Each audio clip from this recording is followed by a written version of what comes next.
The oceans of Earth, once dismissed as useless by the Tholian aliens, stirred with newfound sentience. As the imminent invasion threat loomed, humanity's last defense emerged from the depths they had long ignored. Terry Bennett, a 35-year-old oceanographer, hunched over his monitor at the remote deep-sea research station. His eyes widened as anomalous energy readings flooded his screen. Seismic activity spiked across the planet's oceans, defying all known patterns. He double-checked his instruments, heart racing. This was unprecedented. Millions of miles above, Vox, the Tholian commander, received alarming reports from his invasion fleet. Ships malfunctioned, systems failed, and an inexplicable resistance met their atmospheric entry over Earth's oceans. The vast blue expanses, previously deemed worthless for resource extraction or colonization, now posed an unexpected obstacle to their conquest. As Terry's findings spread, governments worldwide scrambled to understand the phenomenon. The oceanographer found himself urgently summoned to a top-secret military facility.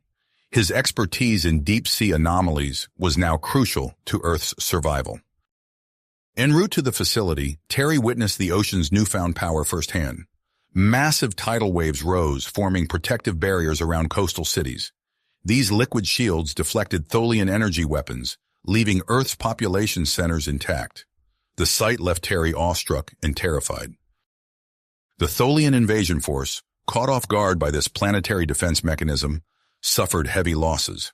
Their ships, dragged into the depths by powerful underwater currents, disappeared beneath the waves. Vox, facing the potential failure of the invasion, demanded answers from his science team. The mystery of Earth's oceans needed unraveling, and fast. As the conflict escalated, Terry arrived at the military facility. He found himself thrust into a room filled with world leaders and top scientists, all looking to him for answers.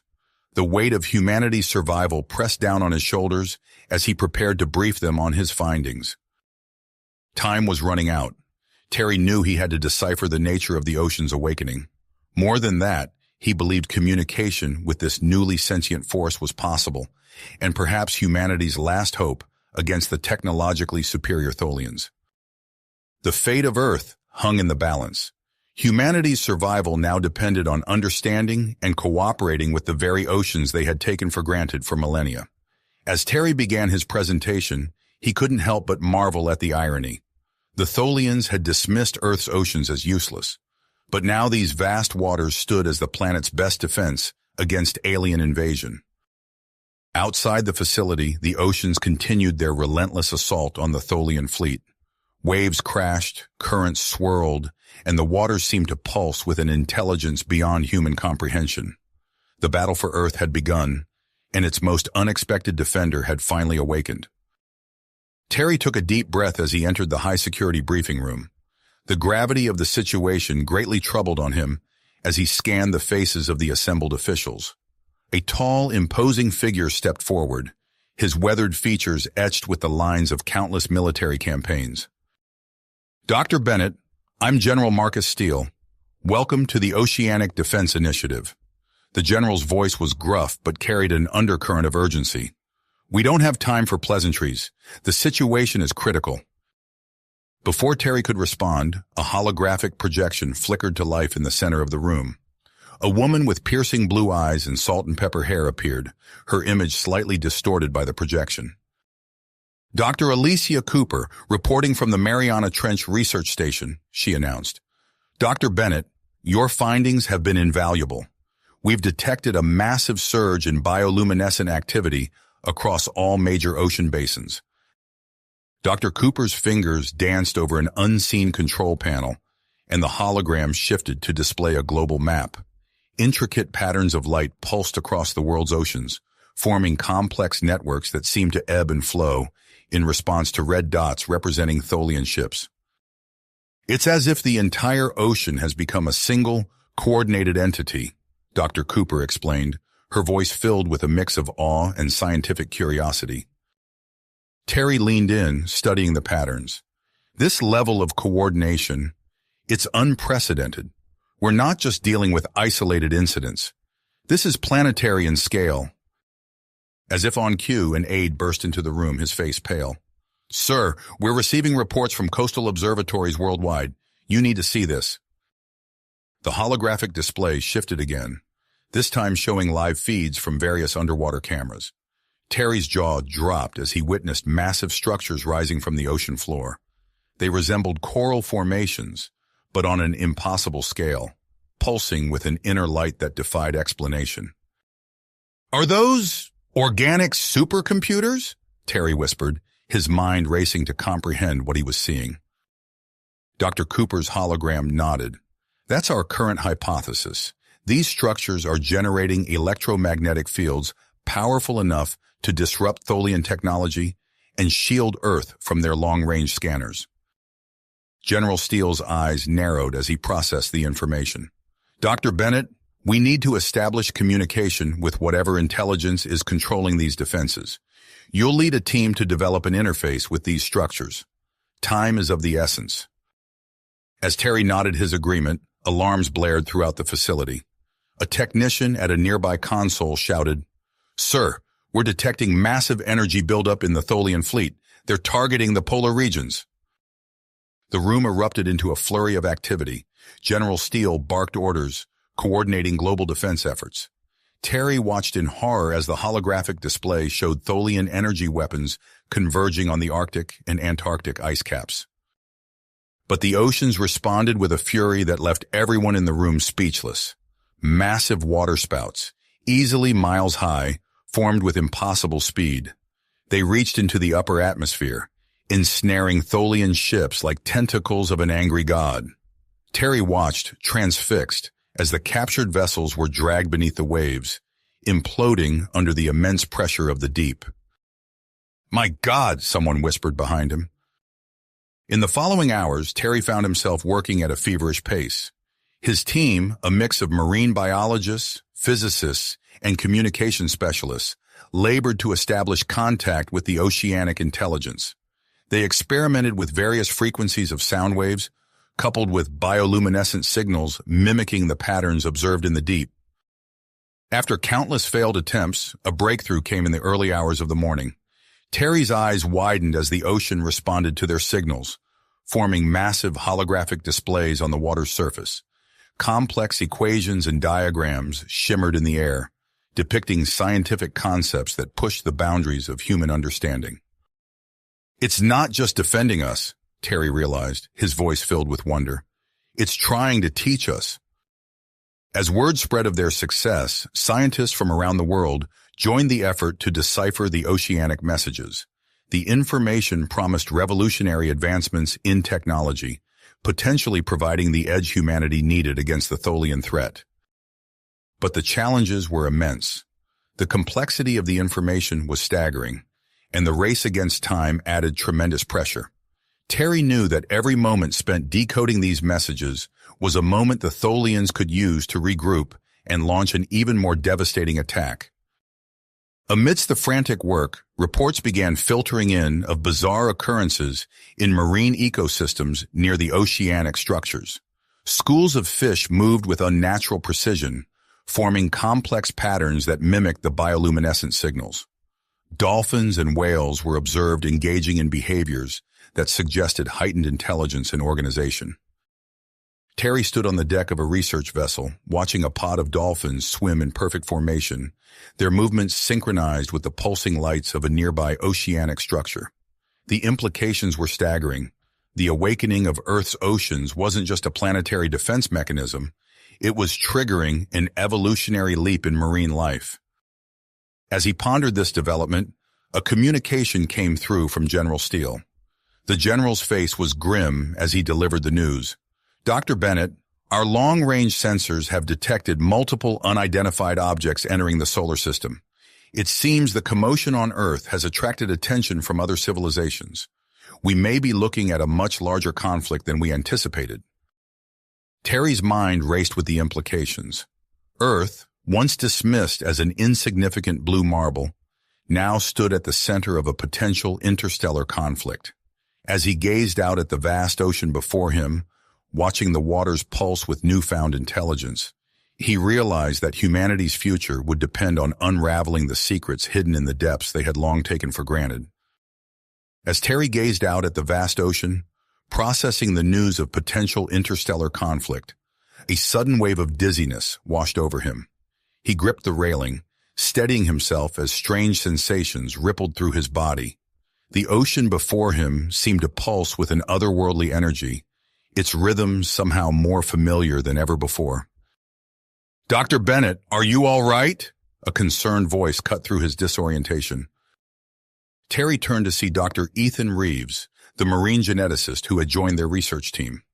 Reeves's eyes widened as he took in Terry's appearance. "Your hands," Reeves whispered, pointing at Terry's fingers. Terry looked down, his breath catching in his throat. A thin, translucent webbing had begun to form between his fingers. He flexed his hand, watching in fascination as the new skin stretched and contracted. "It's happening faster than we anticipated," Reeves muttered, pulling out a handheld scanner. "The prolonged exposure to the activated oceans, it's altering your genetic structure." As Reeves conducted his examination, alarms blared across the research vessel. The ship's captain's voice crackled over the intercom. "All personnel to emergency stations. We're detecting multiple incoming objects. Tholian origin suspected." Terry and Reeves rushed to the bridge, where chaos reigned. The ship's radar display showed dozens of small, fast-moving objects heading towards Earth's major coastal cities. "Kamikaze ships!" General Steele's voice boomed from the main view screen. "Loaded with explosives. The oceanic defenses are struggling to neutralize them all." Terry watched in horror as the waters churned, massive tentacles of water rising to swat the Tholian ships from the sky. But for every ship destroyed, 2 more seemed to slip through. "We need to do more," Terry said, his mind racing. He turned to Reeves. "The genetic modifications, can we accelerate them?" Reeves hesitated. "It's risky, untested. We don't know the full implications." "We don't have time," Terry interrupted. "If it can help me communicate better with the ocean's intelligence, it might be our only chance." Hours later, Terry found himself submerged in a tank filled with a nutrient-rich solution designed to catalyze the genetic changes. The process was excruciating, every cell in his body seemingly on fire. But as the pain subsided, Terry felt a newfound connection to the water around him. He emerged from the tank, gasping not for air, but for the sensation of water flowing through his newly formed gills. His webbed hands sliced through the liquid with ease. "Incredible," Reeves breathed, studying the readings on his instruments. "Your genetic structure has completely rewritten itself to—" A violent tremor cut him off, nearly knocking them off their feet. Alarms blared once more. "The oceanic intelligence," Terry said, his voice carrying a new, resonant quality. "It's activating dormant volcanic chains along the ocean floor." He could feel it, the immense power building beneath the waves, the seismic shock waves spreading out to disorient and destroy the Tholian kamikaze ships. But with this defense came a new threat. "Tsunamis," Terry warned, his enhanced senses picking up the massive waves forming. "We need to evacuate the coast now." As General Steele coordinated a global evacuation effort, Terry led a team of similarly modified humans deep into the ocean. They swam with preternatural speed and grace, descending towards the largest of the organic supercomputers they had discovered. As they approached the massive structure, pulsing with bioluminescent light, Terry felt a presence brush against his mind. Images and concepts flooded his consciousness, too complex for words, yet somehow understandable. "It's not just a computer," Terry communicated to his team through a series of clicks and whistles that felt as natural as speaking. "It's a seed ship, planted here millennia ago by an advanced aquatic civilization." Their discovery sent shockwaves through the scientific community and caught the attention of forces beyond Earth. As Terry and his team worked to fully decipher the wealth of knowledge contained within the seed ship, a new player entered the game. Ambassador Zarlith's ship appeared in Earth's orbit, a sleek vessel that seemed to flow like liquid metal. Her arrival marked a turning point in the conflict. escalating it from a planetary defense to a matter of galactic politics. But the Tholians were not ready to admit defeat. As Zarlith's ship descended through the atmosphere, the alien invaders launched an all-out assault, the skies filled with Tholian warships, their energy weapons cutting swaths of destruction through the clouds. Terry, now more attuned to the oceanic intelligence than ever, felt a surge of power building around him. Massive spouts of water erupted from the sea, carrying with them creatures that defied description, the ocean's own bioengineered defenders. These creatures latched onto Tholian ships, their bioluminescent bodies pulsing with disruptive energy. As they worked to sabotage the alien vessels, Terry and his team activated the global network of sonic emitters they had developed. A haunting melody filled the air, resonating at just the right frequency to exploit the weakness in Tholian shielding technology. Ships began to fall from the sky, their systems failing as they plummeted into the waiting embrace of the ocean. From his vantage point deep beneath the waves, Terry watched as the combined might of humanity and their oceanic allies turned the tide of battle. Tholian ships crashed into the sea or were dragged down by powerful currents, their once fearsome armada reduced to sinking debris. As the last Tholian vessel disappeared beneath the waves, Terry felt a shift in the oceanic consciousness. A sense of victory, yes, but also of anticipation. Earth had proven itself on a galactic stage, and now it was time to face the consequences of their newfound power and knowledge. Ambassador Zarlith's ship touched down on a specially prepared platform extending from the coastline. Terry and his team, their bodies now a hybrid of human and aquatic adaptations, prepared to meet the alien diplomat.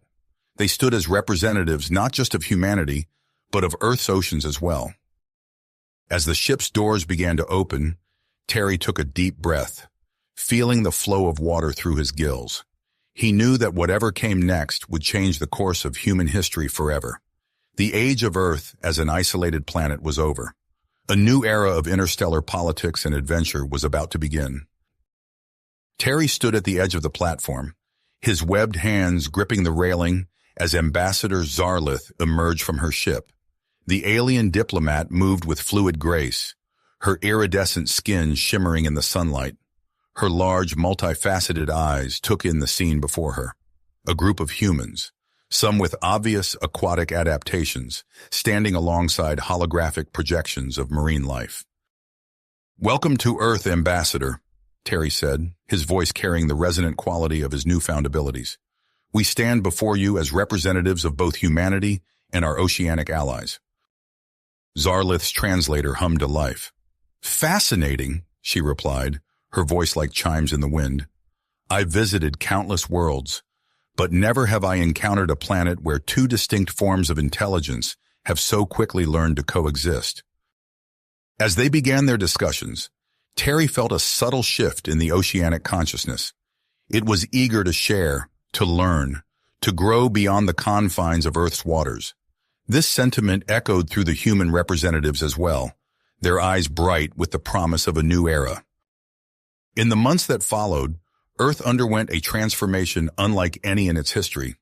Terry found himself at the center of a whirlwind of activity, coordinating efforts between human engineers and the oceanic intelligence to construct Aquarius, a sprawling underwater metropolis that would serve as a bridge between two worlds.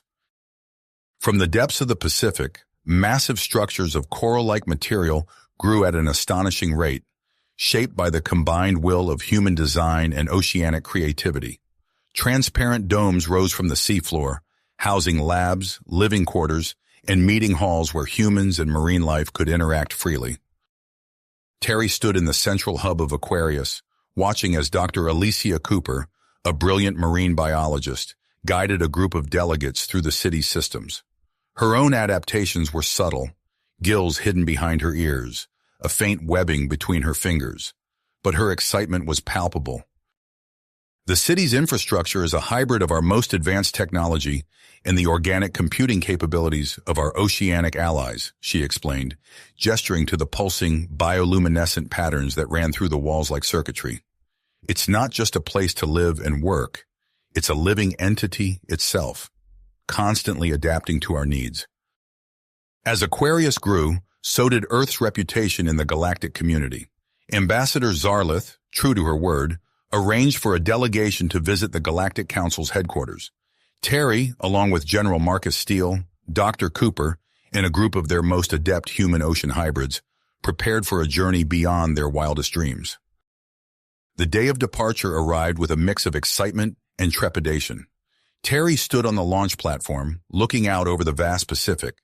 The oceanic intelligence surged with a parting message, a complex blend of encouragement, caution, and curiosity about what they might discover among the stars. Their ship, a marvel of human and oceanic engineering, rose from the waves. Its sleek hull shimmered with the same coral-like material that formed Aquarius, while its interior hummed with advanced propulsion systems. As Earth shrank behind them, Terry felt a profound sense of responsibility settle over him. They carried with them the hopes and dreams of not one, but two sentient species from their blue planet. The journey through space was a revelation. Terry and his team marveled at the cosmic vistas that unfolded before them, each new sight a reminder of how small their world was in the grand scheme of the universe. They spent their time preparing for the diplomatic challenges ahead, studying the intricacies of galactic politics, and practicing their presentations. Their peaceful journey was shattered without warning. Alarms blared throughout the ship as a fleet of angular, crystalline vessels appeared seemingly out of nowhere. The ships bristled with weapons, their intent clear. "Vordax warships!" General Steele's voice cut through the chaos on the bridge. "Evasive maneuvers, now!" Terry felt the ship lurch as it attempted to evade the incoming fire. His mind raced, reaching out to the ship's semi-organic systems, trying to bolster its defenses. But the Vordax weapons were unlike anything they had encountered before. Beams of coherent energy that seemed to disrupt the very molecular structure of their hull. "We can't take much more of this," Dr. Cooper shouted, her hands flying over a control panel. "We need to find somewhere to set down." Through the view screen, Terry spotted a blue-green orb, an aquatic planet similar to Earth, but untouched by civilization. "There," he pointed. "It's our only chance." As their ship plummeted through the alien atmosphere, trailing smoke and debris, Terry couldn't help but think of the vast oceans of Earth. How quickly they had gone from being humanity's protectors to needing protection themselves.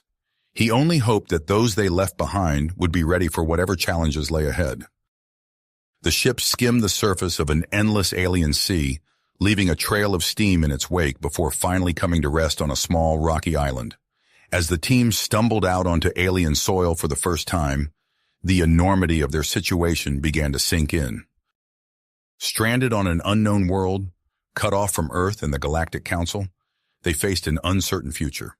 But as Terry looked out over the alien waves, he felt a glimmer of hope. Somewhere beneath those waters, he sensed, lay the key to their survival, and perhaps the next chapter in Earth's cosmic journey. Adventure. As Terry and his team struggled to adapt to the alien environment, their thoughts turned to Earth and the challenges they had left behind. Back on their home planet, Colonel Sarah Hawkins stood in the command center of Aquarius, her eyes fixed on the holographic display of Earth's surface. Red indicators flashed across the globe, signaling the intensifying Vordax invasion. "Status report," she barked, her voice carrying the weight of command. Dr. Evelyn Chen, head of Earth's Oceanic Defense Research, stepped forward. "The force field network is holding, Colonel.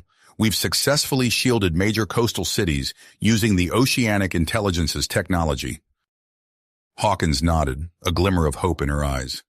"That'll buy us some time. How long can we maintain the shields?"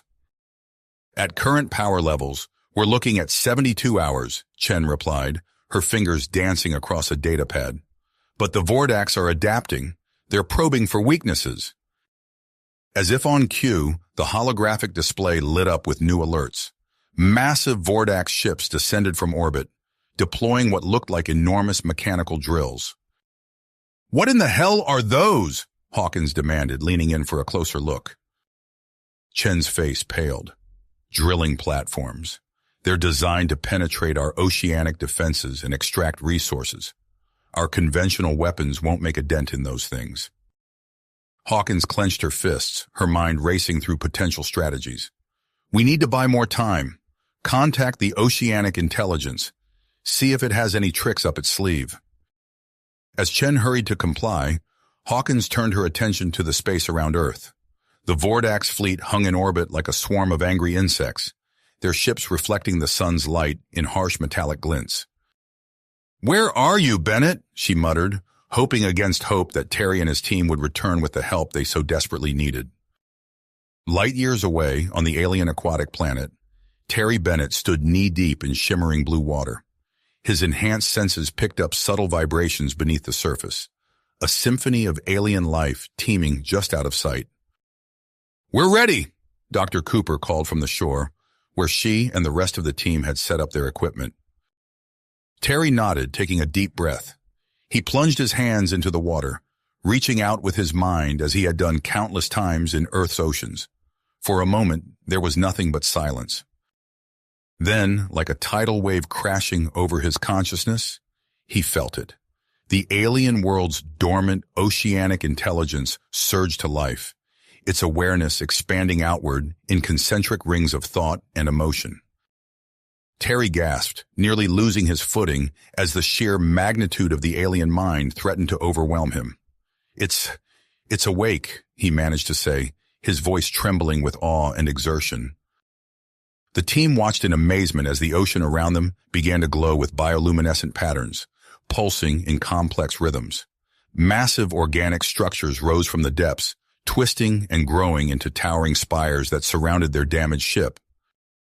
"Incredible," General Steele breathed, his military discipline momentarily forgotten in the face of this alien wonder. "It's protecting us." As the alien intelligence, which Terry instinctively dubbed Nexus, continued to build its defenses, the team worked feverishly to repair their ship. With Nexus's assistance, providing them with advanced organic materials, they made rapid progress. Days passed in a blur of activity.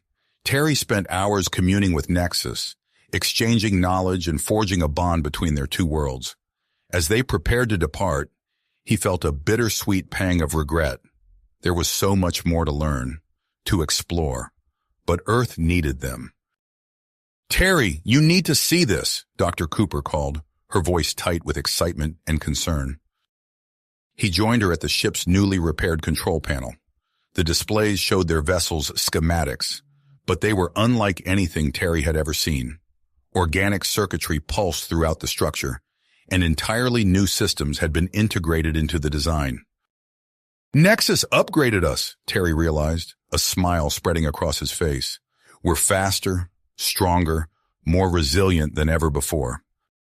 As they launched into space, leaving the shimmering blue world behind, Terry felt a surge of hope. They were no longer alone in the universe. They had allies, knowledge, and technology that could turn the tide of the battle for Earth. But as they approached the edges of their solar system, that hope was tempered by grim reality. Their long-range sensors picked up the chaos unfolding around their home planet. The Vordax fleet swarmed in Earth's orbit, their massive drilling platforms descending like colossal spears aimed at the heart of the oceans. "My God," General Steele muttered, his face ashen as he took in the tactical displays. "How are we supposed to get through that?" Before Terry could respond, a new alert blared through the ship.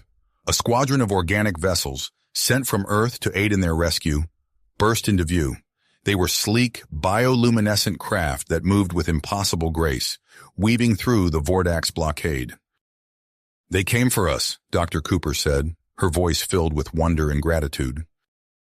The space around them erupted into a fierce battle. The organic ships, though outnumbered, displayed remarkable abilities. They twisted and reformed, regenerating damage almost as quickly as it was inflicted. Their movements were unpredictable, confounding the Vordax targeting systems. Terry watched in awe as one of the organic ships took a direct hit from a Vordax energy weapon. Instead of exploding, the ship's hull rippled and absorbed the blast, redirecting the energy through its systems before releasing it in a devastating counterattack. "We need to help them," Terry said, his hands flying over the controls. "Nexus gave us these upgrades for a reason. Let's put them to use. Their ship surged forward, its new organic systems humming with power.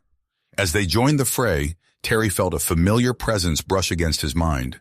The Earth's oceanic intelligence reached out across the void of space, its thoughts tinged with urgency and grit. Through this connection, Terry saw glimpses of the battle raging on and around Earth. He watched as massive tendrils of water, glowing with bioluminescent organisms, rose from the oceans to wrap around the Vordax drilling platforms. The water seethed and bubbled, eating away at the alien metal like acid. But it wasn't enough. For every platform destroyed, 2 more took its place. The Vordax pressed their advantage, their ships descending ever lower into the atmosphere. As Terry's ship and its organic escorts fought to break through the blockade, a new signal caught their attention. A massive fleet was approaching from deep space, its energy signatures unlike anything they had encountered before. "More Vordax reinforcements?" General Steele asked, his voice grim. Terry shook his head, a smile playing at the corners of his mouth.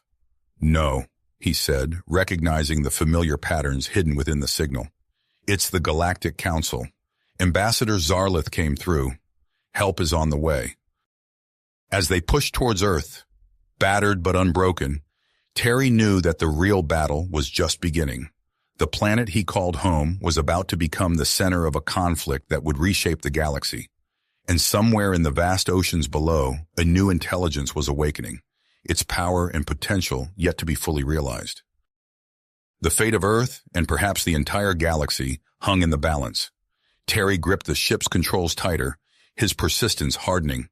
Whatever challenges lay ahead, he and his team would face them head-on, armed with the knowledge and allies they had gained among the stars. The enhanced ship pierced through Earth's atmosphere, trailing streaks of bioluminescence as it descended. Terry felt the familiar pull of his home planet's gravity, but the vessel moved with unprecedented grace, its organic systems adapting instantly to the changed environment. "We've breached the Vordax blockade," Dr. Cooper announced, her voice tight with a mixture of relief and apprehension. "But the situation down there, it's worse than we imagined." Through the view screen, the team watched in horror as massive Vordax drilling platforms bored into the planet's surface, their alien machinery tearing into the landscape with relentless efficiency. Smoke billowed from dozens of impact sites, and the once blue oceans churned with unnatural, oily patterns. "Direct communication link established with Aquarius," General Steele reported, his fingers flying over the control panel. "Colonel Hawkins is requesting immediate rendezvous." Terry nodded, guiding their ship towards the gleaming underwater base. As they approached, he noticed new structures surrounding the facility, massive, undulating forms that pulsed with an inner light. The work of Earth's oceanic intelligence, he realized, marveling at how quickly it had evolved in their absence. The ship docked smoothly, its organic hull meshing seamlessly with Aquarius's modified docking bay. As the team disembarked, they were met by a grim-faced Colonel Sarah Hawkins. "Bennett," she greeted Terry, her eyes flickering over the changed appearance of their ship.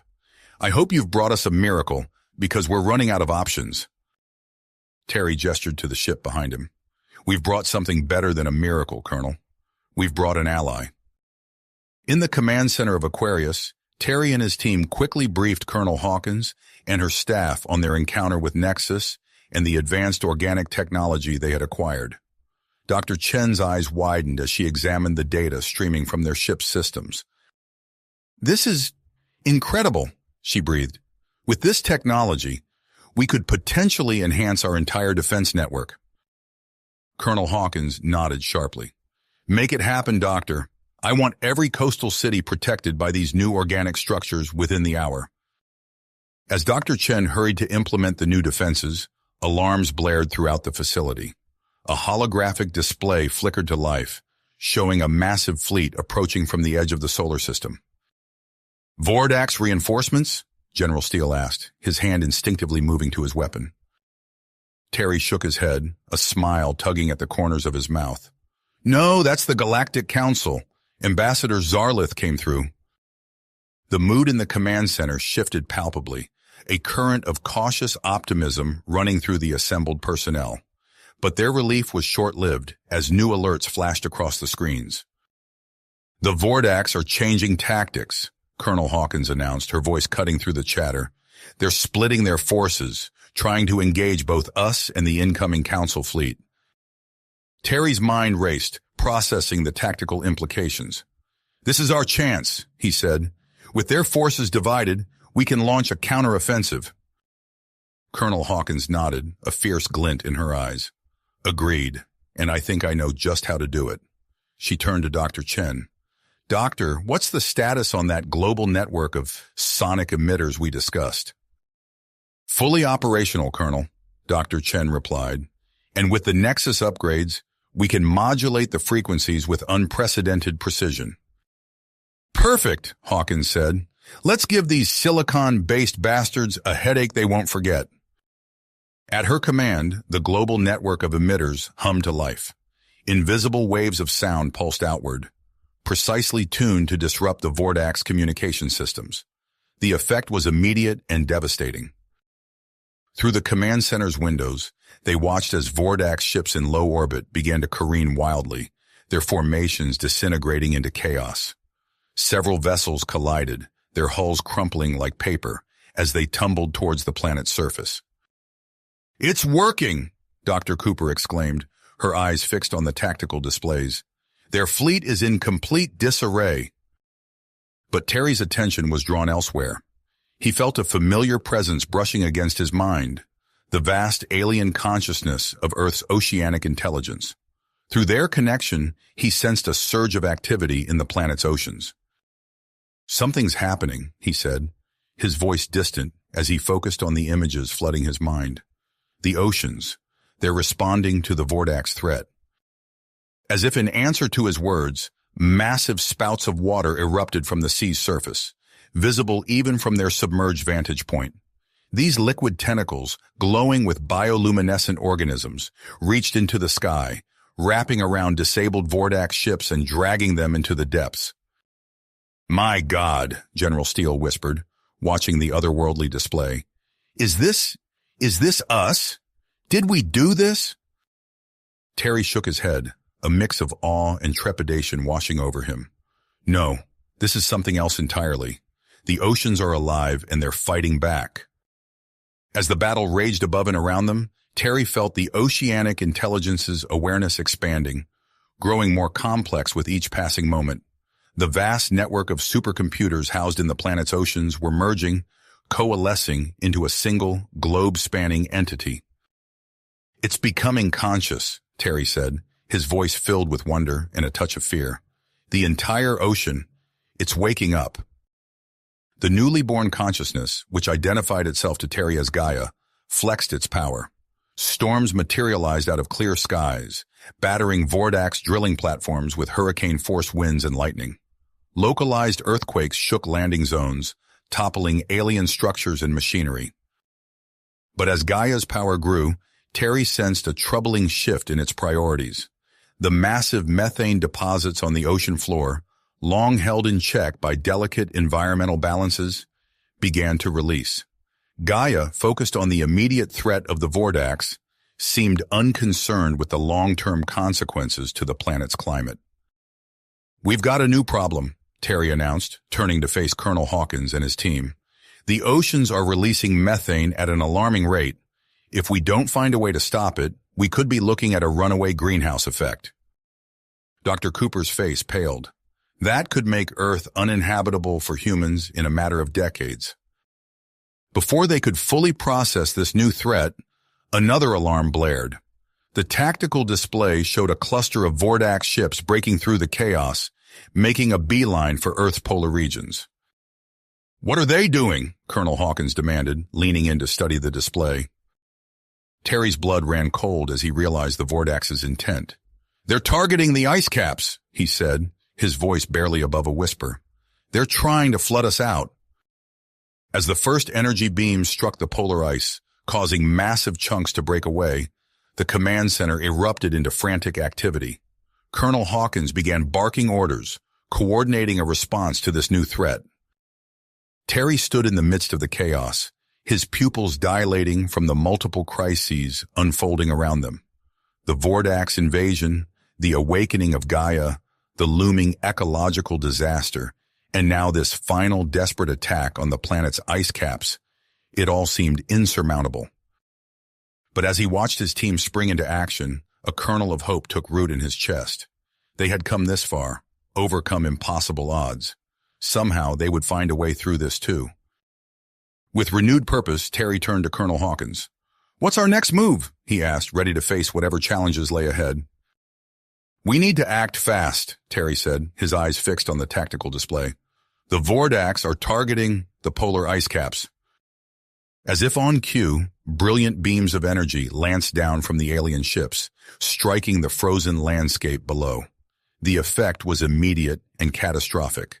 Massive chunks of ice, some the size of small cities, broke away from the polar caps and plunged into the ocean. The sea level began to rise at an alarming rate. Colonel Hawkins's face hardened as she processed the implications. "All coastal cities, initiate emergency evacuation protocols immediately," she ordered, her voice calm but tinged with urgency.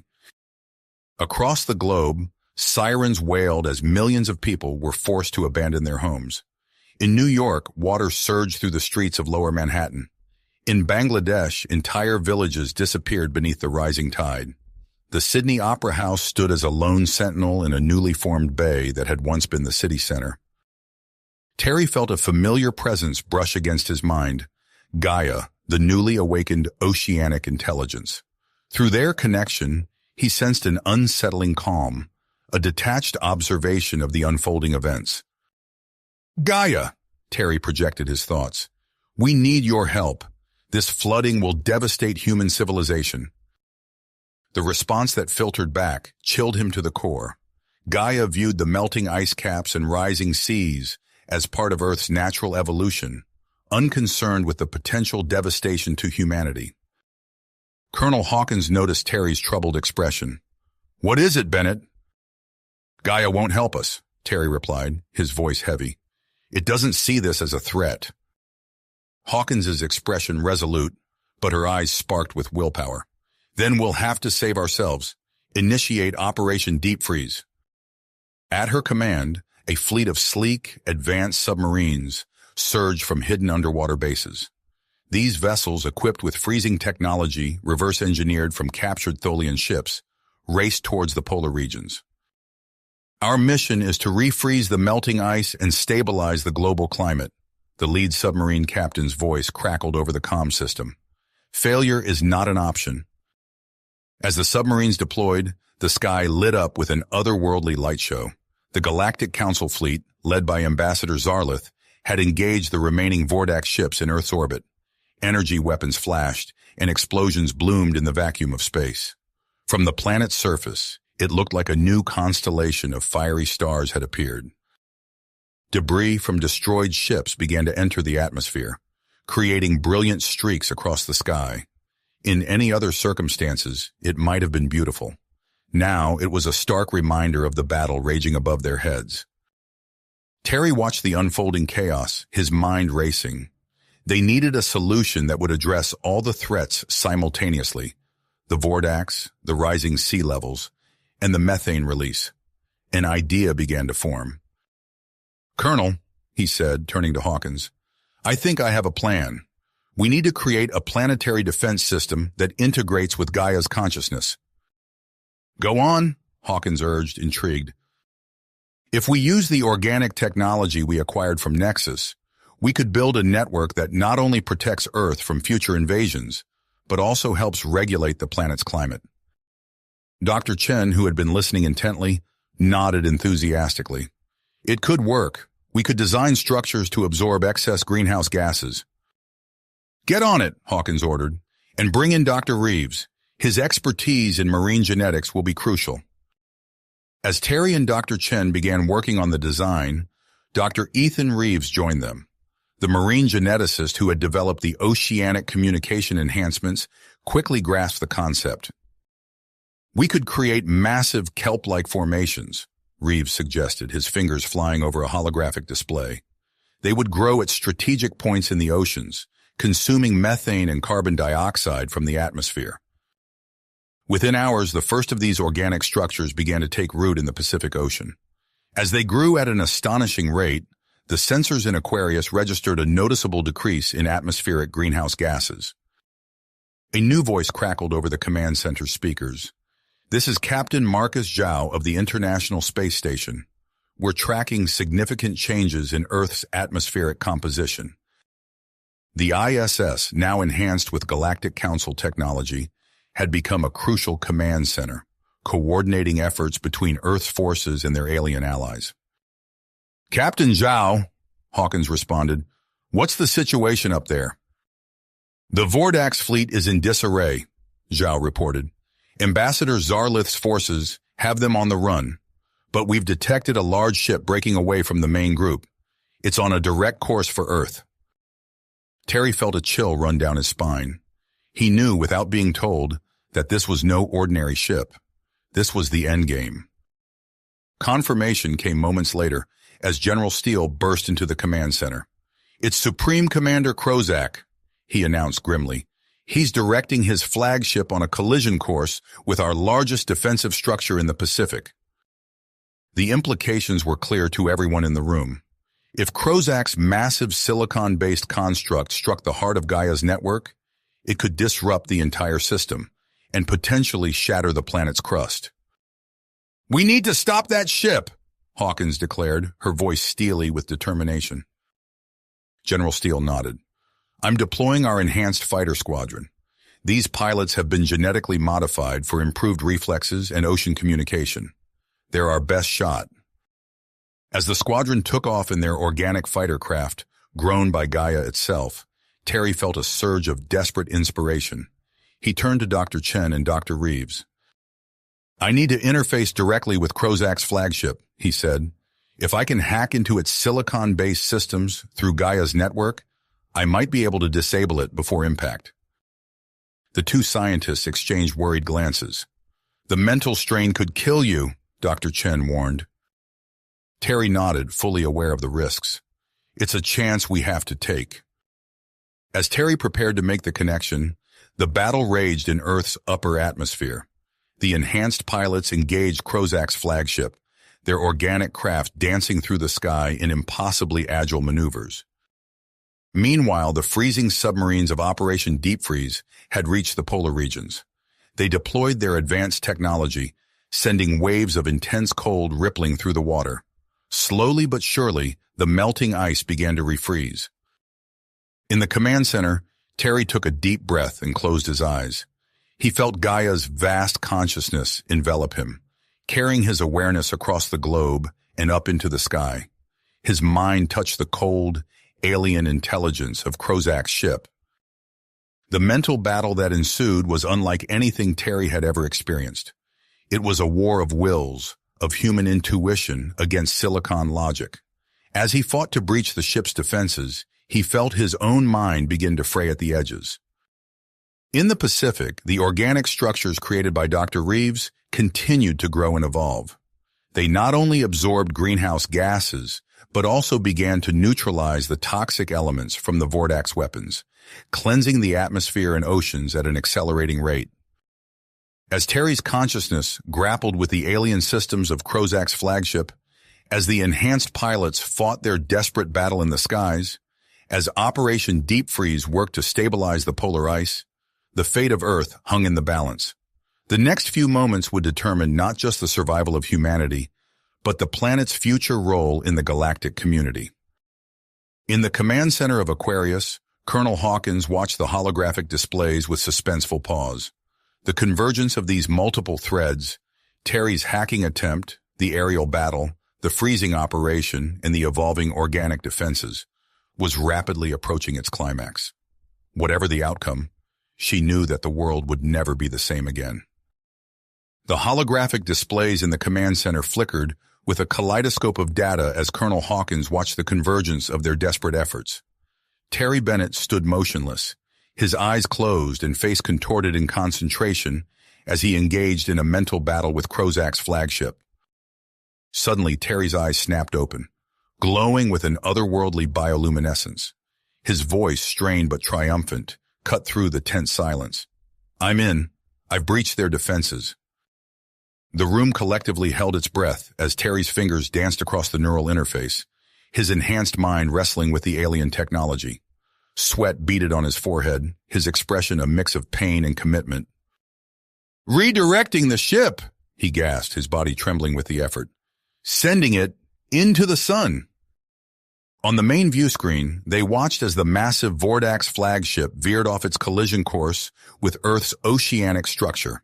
Its engines flared to life, propelling it on a new trajectory straight towards the fiery heart of the solar system. Colonel Hawkins allowed herself a moment of relief before turning her attention to the aerial battle raging in the upper atmosphere. Captain Lee Cooper's voice crackled over the comms. "This is Stardust Leader. We're engaging the enemy, but they're putting up one hell of a fight." The genetically enhanced pilots moved their organic craft with impossible grace, weaving through the Vordax formations. Captain Cooper's fighter banked sharply, leading a group of enemy ships on a wild chase. "Gaia!" Cooper's voice rang out. "We need some assistance!" As if in response, the ocean below churned violently. A massive waterspout erupted from the surface, reaching into the sky like a watery hand. Cooper's ship darted around it, but the pursuing Vordax weren't so lucky. The alien vessels were caught in the vortex, crushed by the immense pressure as they were dragged into the depths. "Bullseye!" Cooper whooped, her ship already moving to engage the next target. Meanwhile, beneath the waves, Operation Deep Freeze was reaching its climax. The advanced submarines, their hulls gleaming with alien alloys, positioned themselves around the crumbling ice caps. Commander Elena Petrova's voice echoed through the command center. "All units in position, initiating freeze sequence on my mark. Mark!" Brilliant blue beams erupted from the submarines, spreading across the water's surface. Where they touched, ice instantly formed, growing and thickening at an astonishing rate. Massive shelves of ice reformed, halting the rise of the oceans. In coastal cities around the world, the waters that had been steadily encroaching on population centers began to recede. Cheers erupted from Sydney to New York as people realized the immediate threat of flooding had passed. High above the planet, Ambassador Zarlith's voice boomed through the comms. "Earth forces, this is the Galactic Council fleet. We are commencing our final assault on the Vordax Armada. Stand by for possible debris." The sky lit up with dazzling displays of advanced energy weapons. Vordax ships, their silicon-based structures, no match for the Council's firepower, disintegrated into clouds of cosmic dust. As the space battle reached its crescendo, Dr. Ethan Reeves burst into the command center, his eyes wide with excitement. "Colonel, you need to see this!" He pulled up a new display, showing a view of the Pacific Ocean. The organic structures they had seeded were growing at an exponential rate, massive kelp-like formations stretching from the ocean floor to the surface and beyond. Tendrils reached into the sky, visibly absorbing the greenish haze of greenhouse gases and Vordax toxins. "The atmospheric scrubbers are working better than we could have hoped," Reeves explained, his voice filled with awe. "Look at these readings. Carbon dioxide levels are dropping rapidly, and the Vordax pollutants are being neutralized." As they watched, the skies began to clear. Sunlight broke through the clouds over major cities for the first time in weeks, its warmth a promise of renewal. With the immediate threats neutralized, a new phenomenon began to unfold.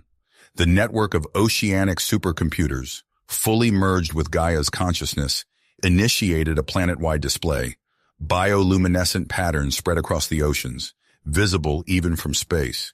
They formed an intricate, ever-changing mandala, a cosmic signal of Earth's new status as a living, conscious entity. Terry, still connected to Gaia through his neural link, suddenly straightened. His eyes, still glowing faintly, swept across the room. "Gaia has made a decision," he announced. "It's ready to address the world leaders and Ambassador Zarlith." As Terry relayed Gaia's message, the weight of the moment settled over the command center. The oceanic consciousness agreed to work in harmony with humanity, recognizing the unique bond that had formed between Earth's oceans and its human inhabitants.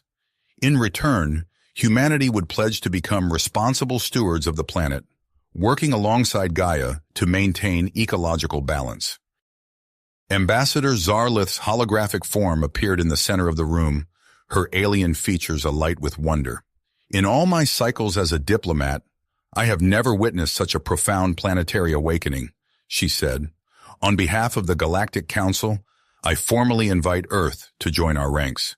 Your world will serve as a model for others, potentially ushering in a new era of cosmic harmony between biological life and planetary consciousness. As the implications of this invitation sank in, Colonel Hawkins turned to her team. The battle was won, but the work of rebuilding and integrating with the galactic community was just beginning. She saw in their eyes a mix of exhaustion and exhilaration, the weight of their new responsibilities, balanced by the endless possibilities that lay ahead. "Well done, everyone," she said, her voice thick with emotion. "Now let's prepare for our new role in the universe." Outside, the waters of Earth's oceans pulsed with newfound life and purpose, a testament to the incredible journey that had transformed humanity's once useless oceans into the key to their survival and ascension to the stars. You have reached the end of the story. If you enjoyed this story and want to support us, please leave a like and subscribe to our channel, and for every comment that says 88, I will heart every single one of them. Thank you for your time.